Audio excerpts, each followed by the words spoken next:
I think food's truly special when you leave a place and you feel like you've built a relationship with the moment that you had in the place that you were. After helping shape some of the most ambitious dining experiences in America, Chef Dave Beran is once again in the national spotlight as a finalist for James Beard's Best Chef California. Chef, first of all, congratulations. What does this nomination mean to you at this stage of your career? It meant a lot more than I thought it would initially. There was a point in my life where I think I was at a very fortunate place with the company that I was with, where like you were just kind of winning every accolade, so you just assumed.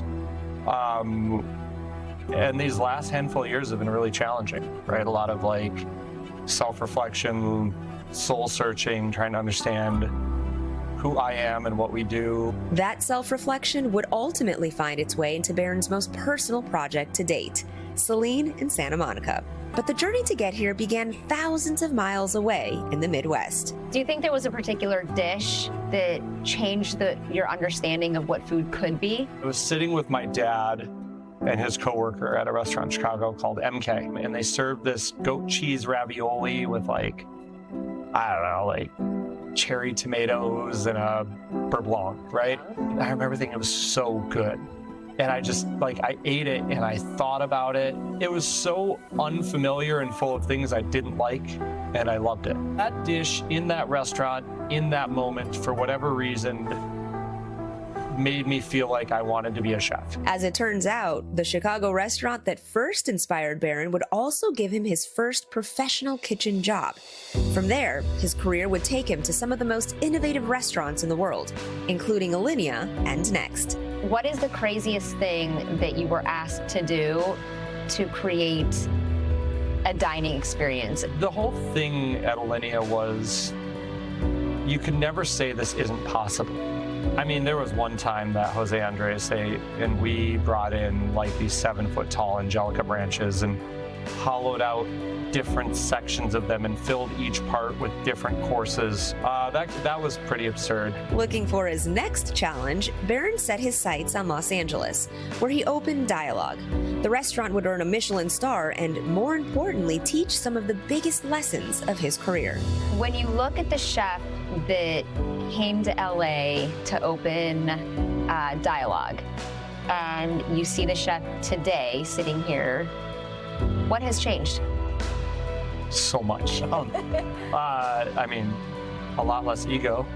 I think I came out of an environment thinking I knew exactly who I was and exactly what my voice was, and I learned that I was just starting that journey of understanding. For all the acclaim Dialogue earned, Beran left with something far more valuable: a clear understanding of who he wanted to be as a chef. The mistake that I made was I was trying to run away from a thing I'd been doing as opposed to evolving through it.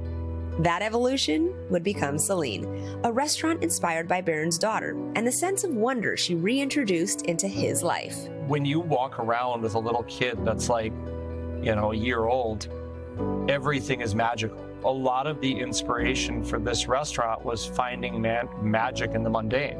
What are your guests experiencing when they have your dishes? With each menu, we basically frame a storyline. For this spring's menu, titled The Thaw and Bloom, Beran takes diners from the first signs of spring to the arrival of summer. A kohlrabi ravioli filled with Dungeness crab and egg yolk jam, finished with a smoked pork consommé. A white asparagus and faru ragu crowned with a delicate mushroom veil, and a bluefin tuna taco built layer by layer with herbs, greens, and fermented chili. What is the one dish at Seline that best defines you as a chef? The coffee caviar. I was tasting caviar as I was drinking my Dunkin' Donuts French vanilla coffee. Amazing. And I tasted the caviar and took a sip of the coffee, and I was like, this is really good. And then a week later, that dish was born. It really became that dish that philosophically kind of drives the thought behind anything we do. I want you to leave having fallen in love with the experience. I want you to have, because the food changes, right? So for us, it's really about the experience we craft and how the food is building chapters along the way. More than 20 years into his career, Beran is still adding chapters.